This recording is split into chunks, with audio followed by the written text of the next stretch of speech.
परंतु वृंदावन से संबंध रखने वाले और श्रीमद् भागवती वार्ता में प्रविष्ट हो जाने वाले फिर धीमे धीमे मुक्ति से भक्ति की याचना करने लगते हैं। मुक्ति नहीं, हमें भक्ति चाहिए, हमें प्रेम चाहिए, हमें रस चाहिए, हमें प्रिया प्रियतम का, हमें वृंदावन चंद्र का वह अनुभव चाहिए जो गोपियों ने किया है, जो उद्धव ने किया है, जो अर्जुन ने किया है, जो सुदामा ने किया है, जो कलयुग में नरसिंह मेहता ने किया है, सूरदास, कुम्मन दास आदि आदि भक्तों ने किया है, वह अनुभव चाहिए। और फिर उस अनुभव के आस्वादन के लिए मुक्ति नहीं, भक्ति की याचना होती है।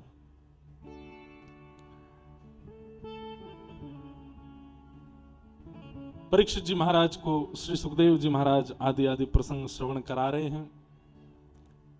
देवभूति माता का कर्दम ऋषि के साथ में विवाह हुआ और इनके संतान के रूप में भगवान कपिल का प्रादुर्भाव हुआ। बोलो कपिल भगवान की। कपिल भगवान का माता देवभूति के साथ में दिव्य संवाद हुआ, जहां देवभूति माता अपने जीवन के कई प्रसंग प्रश्न रूप में करती हैं कि निर्वेणा नितराम भूमन असद इंद्रियत क्षणात् येन संभाव्यमानेन प्रपन्नान्धं तम प्रभो। निर्वेणा नितराम भूमन असद इंद्रिय दर्शनात्।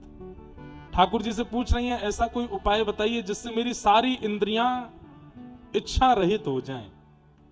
आंखों को देखने की इच्छा होती है, सुंदर सुंदर देख, कितना भी सुंदर दिखा लो, लेकिन इच्छा कभी पूरी नहीं होती, 4 दिन बाद फिर होने लगती है। जीव को कुछ भी पवा दो, लेकिन कुछ दिन बाद जीव की पुनः इच्छा प्रकट हो जाती है। हाथों को कितना भी सुंदर स्पर्श करा दो, पर कुछ समय के पश्चात यह त्वचा भी स्पर्श की कामना करने लगती है। और इन्हीं इच्छाओं की पूर्ति में ही हमारा जीवन निकल रहा है। कोई व्यक्ति नेत्र सुख में ही जीवन निकाल रहा है, कोई व्यक्ति स्वाद के सुख में ही जीवन निकाल रहा है। एक बार एक व्यक्ति हमारे जीवन में ऐसे मिले, उनके साथ में एयरपोर्ट जा रहा था, सुबह सुबह नाश्ता किया, खूब पेट भर के आलू के परांठे खाए, हमने भी पाए, उन्होंने भी पाए। तो दूर था एयरपोर्ट, 100 किलोमीटर था, तो बीच में एक जगह रुके निवृत्त होने के लिए। तो जैसे ही हम बाहर आए तो वो सेठ जी चक्कर लगा रहे थे बाहर। मैंने क्या हो गया? बोले महाराज जी पोहा की सुगंधी आ गई है, थोड़ा चल के जगह बना रहा हूं पेट में। मैंने की मतलब? बोले सुबह तो तुम भाई इतने परांठे खा के आए। बोले इसीलिए तो पोहा की सुगंध, भूख नहीं है, सुगंधी से जीव में स्वाद आ गया है कि अब पाके देखना है कैसा।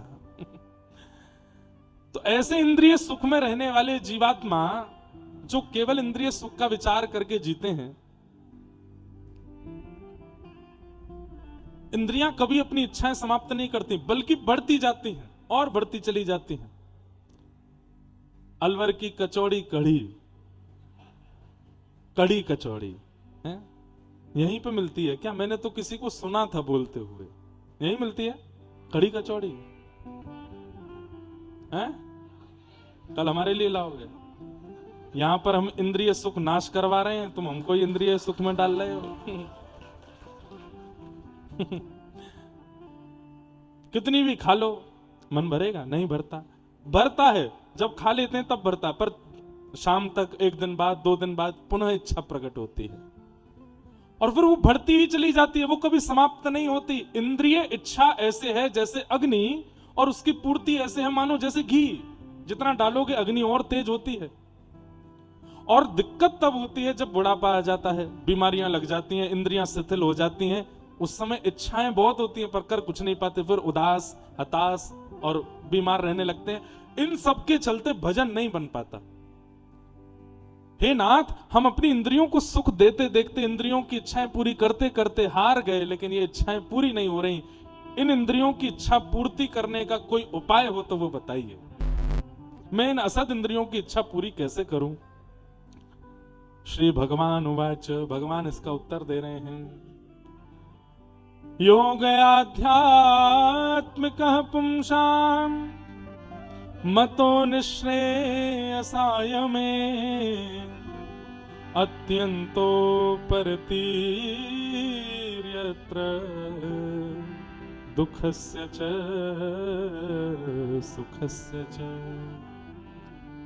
मां, एक ही तरीका है, सत्संग। जल्दी दे जाओ, सत्संग।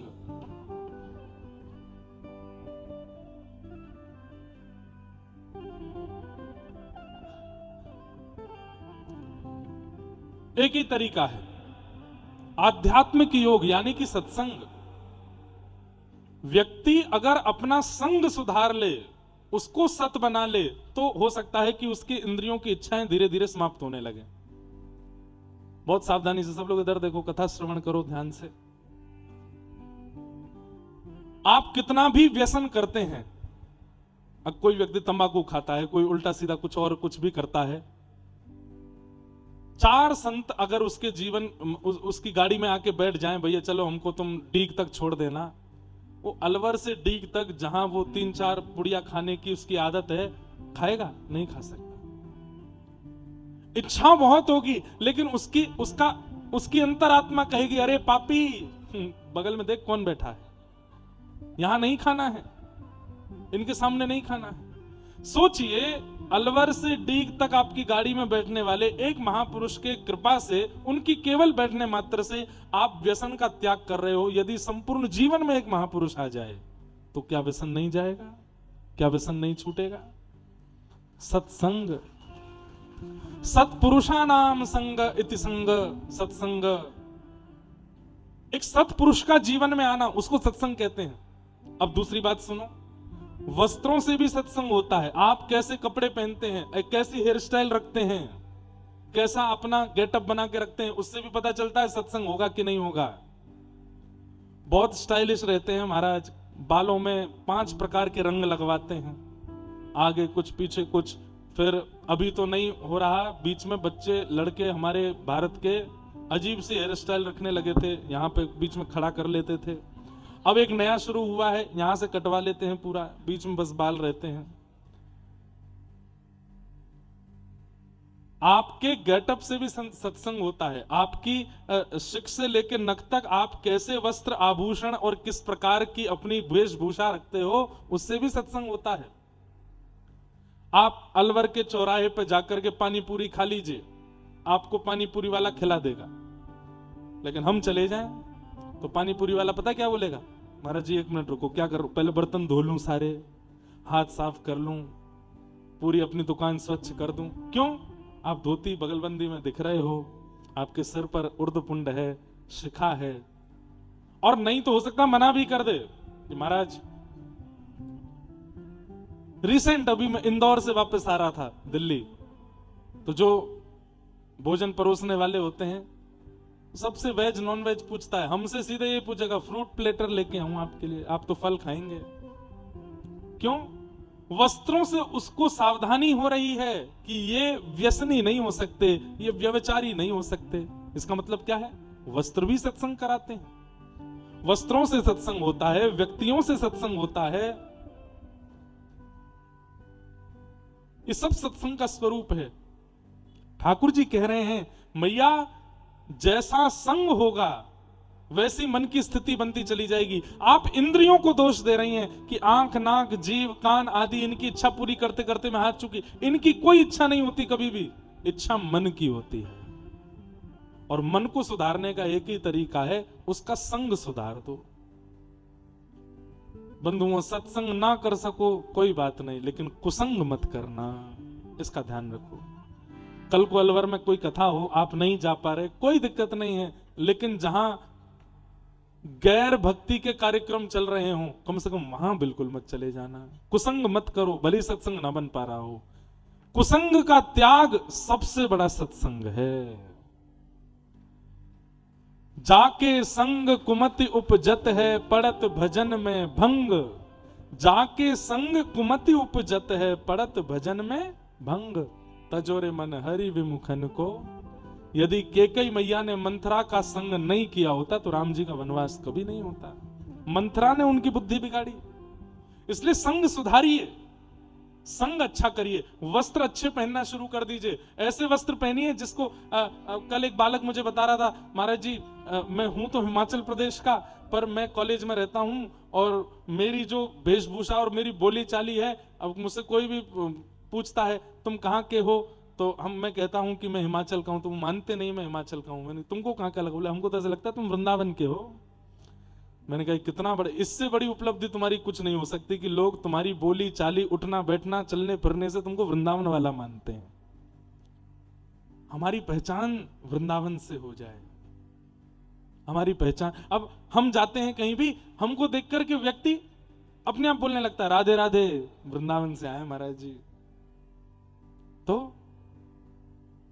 अब आप गए महाराज, पूरे अपने बटन वटन खोल खाल करके और अजीब सी हेयर स्टाइल बना करके, मूंछों में विचित्र सा रंग लगा करके, अजीब से वस्त्र पहन करके, कोई राधे राधे नहीं बोलेगा। फिर आपको good morning sir, good night, यही बोलेंगे।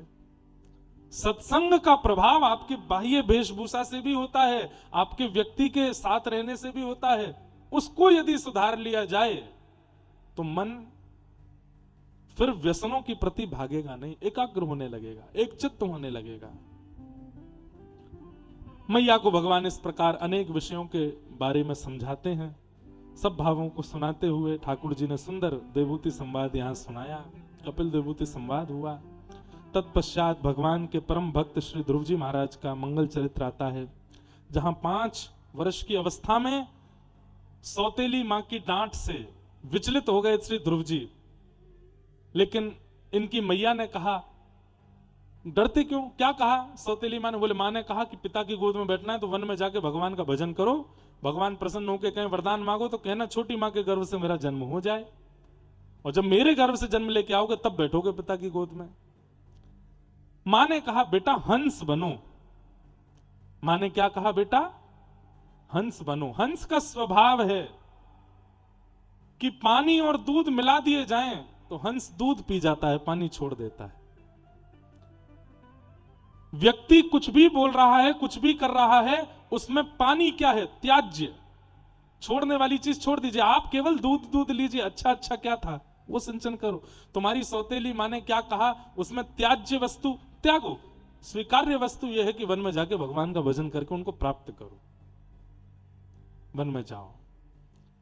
तुरंत श्री ध्रुव जी महाराज वन को गए। नारद जी महाराज ने आकर के 12 अक्षर मंत्र प्रदान किया।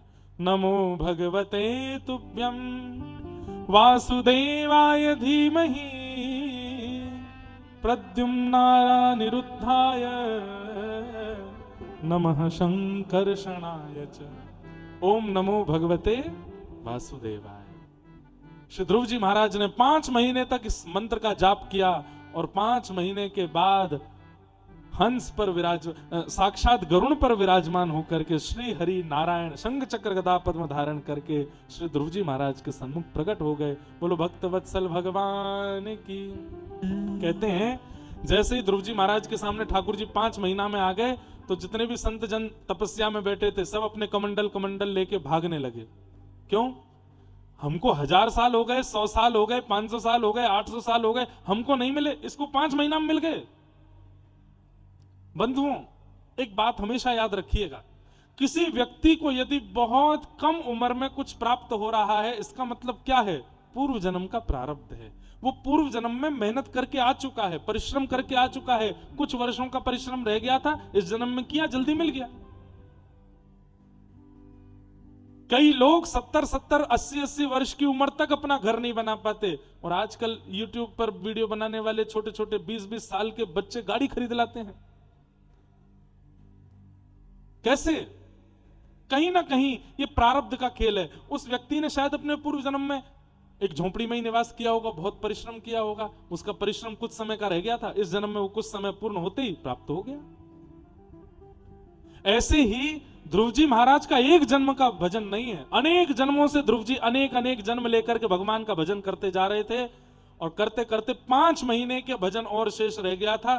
तभी प्राण त्याग कर वे ध्रुव बन करके आए, एक उत्तानपाद नाम के राजा के यहाँ पुत्र के रूप में जन्म लिया, और 5 महीने का शेष भजन पूर्ण करके ठाकुर जी को प्राप्त कर लिया।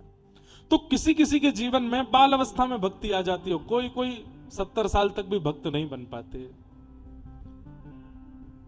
अभिप्राय इसमें दो हैं, या तो कभी कभी प्रारब्ध काम आता है या गुरु कृपा काम आती है। गुरु कृपा से यदि देख लें, कृपा भर के यदि देख लें, तो हो सकता है कि एक दिन में भी काम बन जाए, बात बन जाए, या फिर कभी कभी प्रारब्ध से भक्ति जागृत होती है। ध्रुव जी महाराज ने 5 महीने में ठाकुर जी को प्रकट किया और श्री ठाकुर जी ने उनके गाल से संग स्पर्श कराया। ध्रुव जी ने भगवान की स्तुति गाई और स्तुति गाते हुए श्री ध्रुव जी महाराज ठाकुर जी से एक बहुत सुंदर बात कहते हैं, भक्ति मुहु प्रवहताम त्वयि में प्रसंगो भूयादनंत महताम ममलाशयानाम ये नांजसोल्वणमुरुव्यसनम भवाब्धिम निश्चय भवद गुण कथामृत पान मत्त। बंधुओं देखो, सब लोग इधर देखो, हर भक्त की एक प्रणाली है भक्ति करने की। सबरी की भक्ति में प्रधानता प्रतीक्षा की है, प्रतीक्षा ही उनका भजन है। सूरदास जी की भक्ति में प्रधानता उनकी लेखनी है। गोस्वामी तुलसीदास जी की भक्ति में प्रधानता उनकी लेखनी है। मीराबाई के भक्ति में प्रधानता विरह है। लेकिन श्री ध्रुव जी महाराज अपनी भक्ति में एक विशेषता मांग रहे हैं ठाकुर जी से, क्या? बोले मुझे व्यसन लग जाए, एडिक्शन हो जाए। किस चीज का? बोले आपकी कथा का। भगवान बोले ये नया शब्द बोल रहे हो, व्यसनम भवाब्धिम, व्यसन क्यों मांग रहे हो? तो श्री ध्रुव जी महाराज कहते हैं, बोले ठाकुर जी व्यसनी व्यक्ति बहुत अच्छा होता है। बोले क्यों? वो घूम घूम करके व्यसन करता है। व्यसनी व्यक्ति जिसको लत लग गई हो किसी वस्तु की, वो बस मौका ढूंढता है, मुझे मौका मिले और मैं वो करूं, मौका मिले तो मैं करूं, मौका मिले तो मैं करूं। ऐसे ही नाथ मुझे भक्ति का व्यसन लग जाए और मैं बस मौका ही ढूंढता रहा करूं, कब हरि नाम जप लूं, कब वृंदावन चला जाऊं, कब कथा सुन लूं, कब संतों को प्रणाम कर लूं। मांगना है तो ठाकुर जी से भक्ति का व्यसन मांगो, मुझे व्यसन लग जाए। व्यसनम भवाब्धिम। ठाकुर जी ने ध्रुव जी महाराज पर कृपा की। 36,000 वर्ष तक ध्रुव जी ने राज्य किया। तत्पश्चात विमान आया और श्री ध्रुव जी महाराज मृत्यु के सिर पर चरण पधराते हुए भगवत धाम को प्रस्थान कर गए। ध्रुव जी के वंश में राजा अंग, उनके बेटा बैन को ऋषियों ने मार दिया, तो उनके शरीर के घर्षण से भगवान पृथु प्रकट हुए, जिनके कारण धरती का नाम पृथ्वी कहा गया। हमें कृष्ण जन्म की ओर चलना है। हम सूक्ष्म में सब प्रसंग कह रहे हैं, फिर पूज्य गुरुदेव भगवान का थोड़ा आशीर्वाद सुनेंगे और फिर नंदोत्सव मनाएंगे। अलवर में आनंद भयो जय कन्हैया।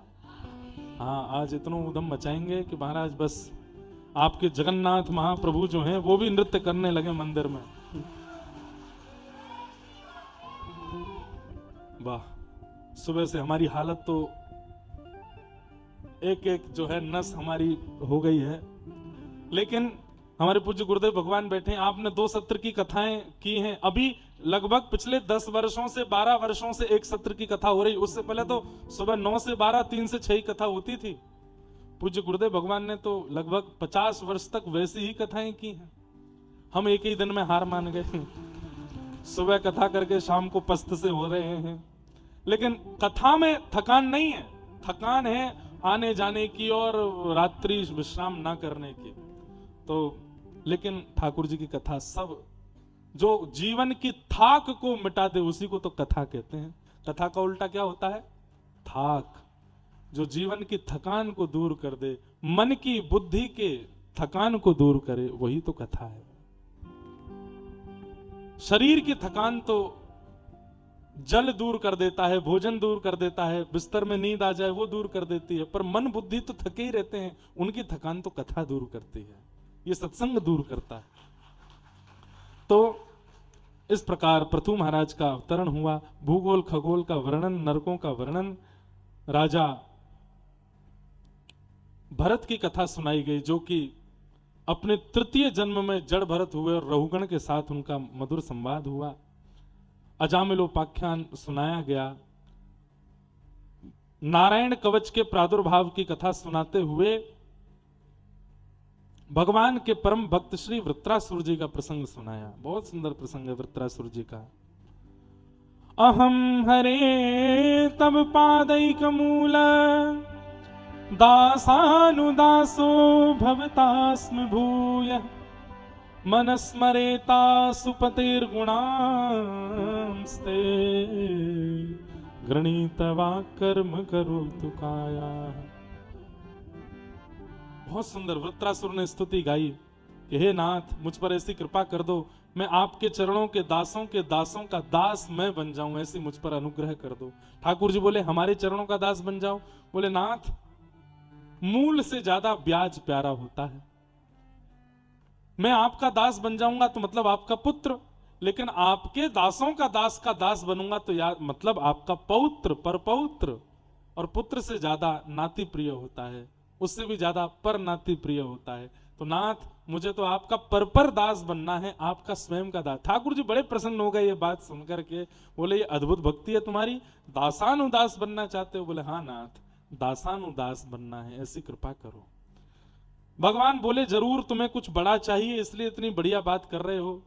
तब वृत्रासुर कहते हैं न नाकपृष्ठम न च पारमेष्ठम न सार्वभौमम न रसाधिपत्यम न योग सिद्धेर पुनर्भवम वा समंजसत्वा विरहय कांक्षे।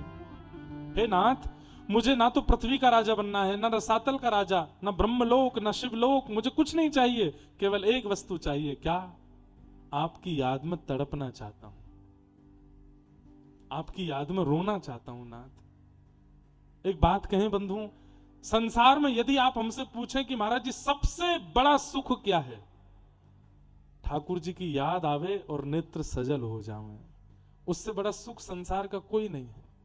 और उतनी देर आपको कोई तंग ना करे, बस आप रोते रहो, ये नीर बहते रहे नेत्रों से, झरझर गिरते रहें, और बस ठाकुर जी की याद में आप रुदन करते रहो, उससे बड़ा सुख है ही नहीं। और ये हर किसी को नहीं प्राप्त होता। व्यक्ति अपने दुख से दुखी होकर के ठाकुर जी के आगे रोलेगा, लेकिन ठाकुर जी की याद में ठाकुर जी के आगे नहीं रोता।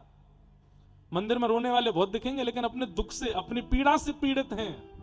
ठाकुर जी के प्रेम में विवश होकर के रुदन करने वाले नहीं दिखते हैं।